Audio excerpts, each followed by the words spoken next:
OBC की अन्य जातियां जी या एससी की अन्य जातियां, जी उनको तो ये लगता होगा ना जी कि 15 साल यादव जी चीफ मिनिस्टर रहे, जी 17 साल से कुर्मी जाति से आने वाले, यही सवाल पर हम आ रहे हाँ थे। वो चीफ मिनिस्टर रहे, जी। तो देखो उन लोगों का कितना भला हो गया। जी अब हम क्यों नहीं, अब कुशवाहा क्यों नहीं, जी अब तमाम तो यही चीज ना अब पुष्पा सहनी जी क्यों नहीं, जी तो अभी मुकेश सहनी भी कह सकते हैं कि हम क्यों नहीं, बिल्कुल, 16% को दावा करते हैं दावा करते हैं तो कि हम हमारा क्यों कोर वोट बैंक है। जनता दल यूनाइटेड में नीतीश कुमार की मुखालफत करके, उनका विरोध करके, जॉर्ज फर्नांडिस हो या शरद यादव हो, उनको एक टिकट लेने तक में मुश्किल आ जाती है। जॉर्ज फर्नांडिस जैसे का दावोट नेता को मुजफ्फरपुर से निर्दलीय चुनाव लड़ना पड़ता है। शरद यादव को राज्यसभा में जाने में मतलब नहीं जा पाते हैं और उनको अपना सरकारी बंगला खाली करना पड़ता है।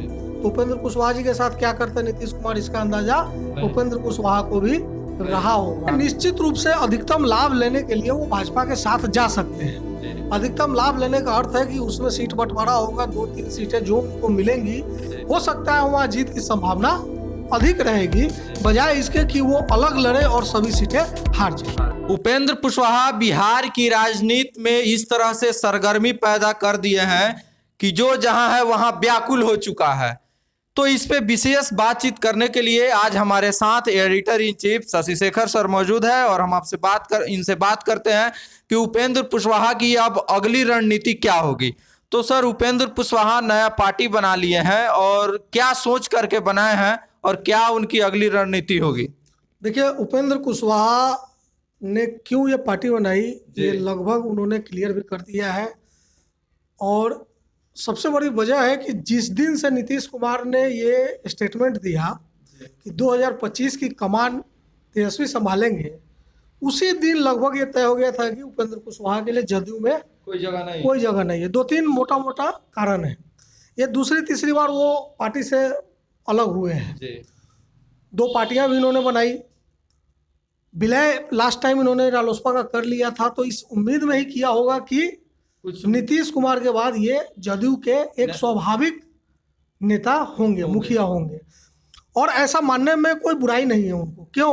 क्योंकि बिहार में जिस लव कुश जोड़ी की बात की जाती है, उसमें कुशवाहा, जो उपेंद्र कुशवाहा है, वो तकरीबन 8 या 9% वोट, कोर वोट का जो है वो प्रतिनिधित्व करते हैं।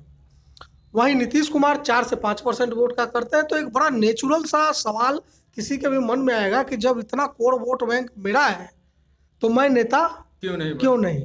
4% वोट, 5% वोट जो उनका कोर वोट बैंक है। हालांकि नीतीश कुमार ने अपना जो एक आधार कहिए, वो जाति अलग अलग नहीं, हटके तो नहीं, अलग अलग जातियों में बनाया भी, प्लस आधी आबादी के नाम पर महिलाओं के बीच बनाया, क्रॉस कास्ट।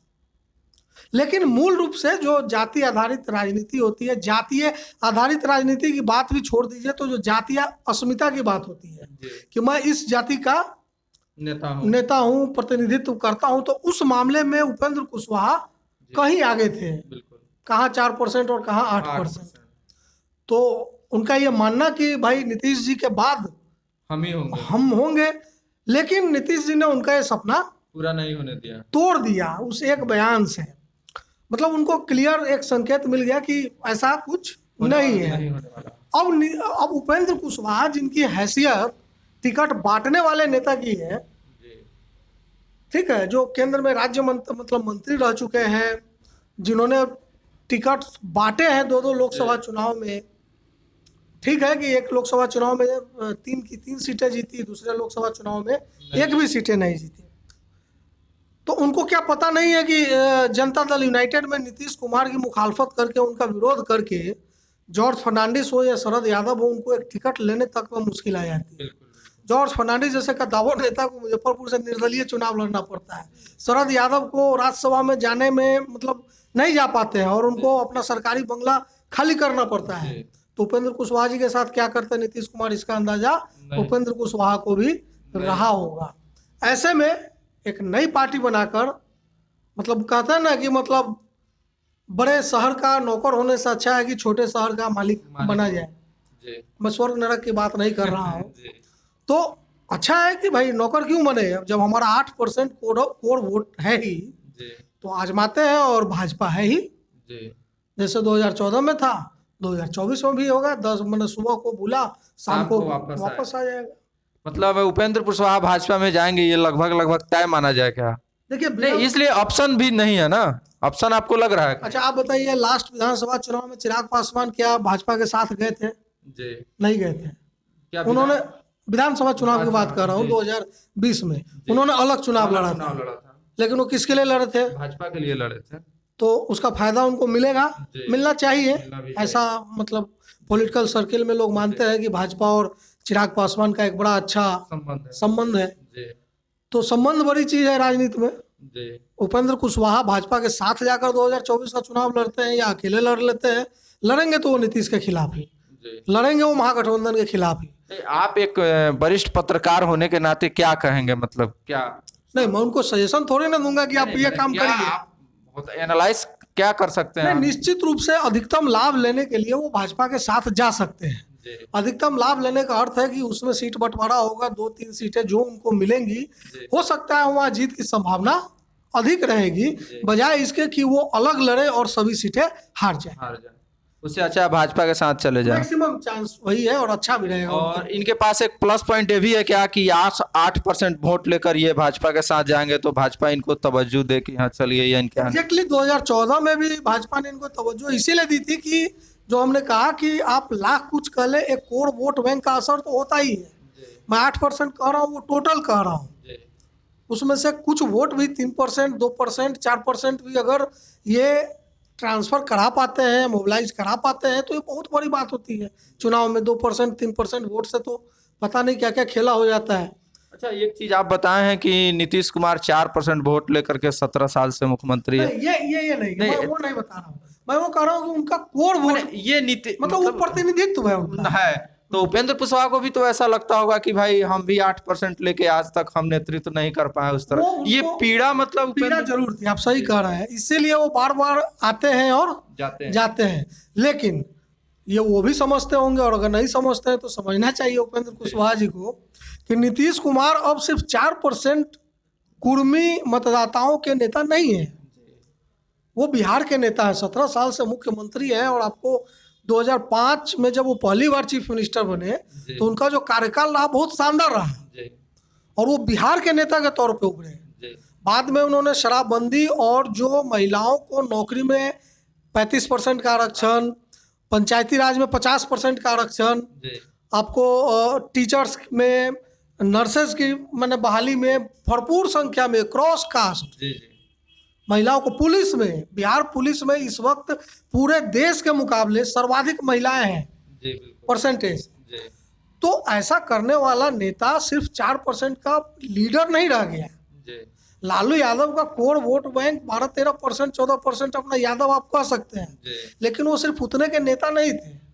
वो जब 90 में आए थे तो वो तमाम ओबीसी, एससी, मतलब खासकर ओबीसी और मुस्लिम। तो राजनीति के चुनाव के समय एक राजनीति माहौल बनाया जाता है सर। ऐसा जब लालू यादव की आप बात कर रहे हैं तो वो उस समय वो एक दौर था कि ओबीसी का एक माहौल बनाया गया था, लेकिन उसके बाद धीरे धीरे जब राजनीति बढ़ती गई, समय आगे बढ़ता गया, तो फिर उस ओबीसी में भी बाईकास्ट होने लगा कि भाई हम कुशवाहा के हैं, हम यादव के हैं, हम कुर्मी। ये समय के हिसाब से मतलब बिल्कुल होगा। आप 90 से पहले जाइए और 90 के बाद आइए, तो 90 से पहले संघर्ष किन लोगों के बीच था? अगड़ा बनाम पिछड़ा। अब 90 में जब लालू जी आए तो उसके बाद से जो फॉरवर्ड पॉलिटिक्स थी वो सिर्फ इस बात के लिए सिमट के रह गई कि किसी तरह सरकार में हमारी हिस्सेदारी हो, हम विधायक बन जाए, थोड़ा मंत्री बन जाए, या सत्ता के सिस्टम पर थोड़ा काबिज हो जाए, यहाँ वहाँ। मुख्यमंत्री बनने का सपना किसी अग्रणी नेता ने नहीं देखा है 90 के बाद से, खुले तौर पर। तो 30 साल 33 साल बीत गए, तो 30 साल 33 साल में एक बड़ा बदलाव हो जाता है। अब आप पिछड़े में अभी एक कमेटी नगर निगम चुनाव को लेकर के जो सुप्रीम कोर्ट में विवाद चल रहा है, उसमें कोर्ट ने क्या कहा है? यही चीज कहा है कि आप पॉलिटिकल बैकवर्डनेस की पहचान करने के लिए कमेटी बनाई है। आज की तारीख में यादव या कुर्मी राजनीतिक रूप से पिछड़ा नहीं रह गया है, और अनौपचारिक तौर पे लोग ये भी कहते हैं कि वो आर्थिक तौर पे भी पिछड़े नहीं रह गए। सर उपेंद्र कुशवाहा सवाल जो है उसको क्लियर कर ले कि जब राजनीतिक तौर पे वो पिछड़े नहीं रह गए, आर्थिक तौर पे भी पिछड़े नहीं रह गए, तो ओबीसी की अन्य जातियां या एससी की अन्य जातियां, जी उनको तो ये लगता होगा ना जी कि 15 साल यादव जी चीफ मिनिस्टर रहे, जी 17 साल से कुर्मी जाति से जी, आने वाले, यही सवाल पर हम आ रहे थे। हाँ वो चीफ मिनिस्टर रहे, जी। तो देखो उन लोगों का कितना भला हो गया। जी अब हम क्यों नहीं, अब कुशवाहा क्यों नहीं, जी अब तमाम, तो यही चीज ना अब पुष्पा सहनी जी क्यों नहीं, जी तो अभी मुकेश सहनी भी कह सकते हैं कि हम क्यों नहीं, बिल्कुल, 16% को दावा करते हैं दावा करते हैं तो हम कि हमारा क्यों कोर वोट बैंक है, जी। मतलब हमारा प्रतिनिधित्व है बिल्कुल। जाति का, तो हम क्यों नहीं, हाँ। तो बात तो जायज है। जी तो मतलब- ये लड़ाई जो आपका मूल सवाल है जी कि ये लड़ाई अब अगड़ा बनाम पिछड़ा से निकल करके जी। पिछड़ा बनाम पिछड़ा में सिर्फ हो चुका है, होगी ही और हो चुका है। हो चुका है। तो विशेष बात जो आपको जानकारी मिली यही है कि अब लड़ाई मतलब पिछड़ा बनाम पिछड़ा हो चुका है भाई। अगर 4% और 12% तो बिहार की सत्ता चला चुके लगभग 30 सालों से, अब 8% और 16% वाले भी चाहेंगे कि भाई हमारा भी नेतृत्व बिहार में हो। तो आप देखते रहिए फाइनल पोस्ट। बहुत बहुत धन्यवाद।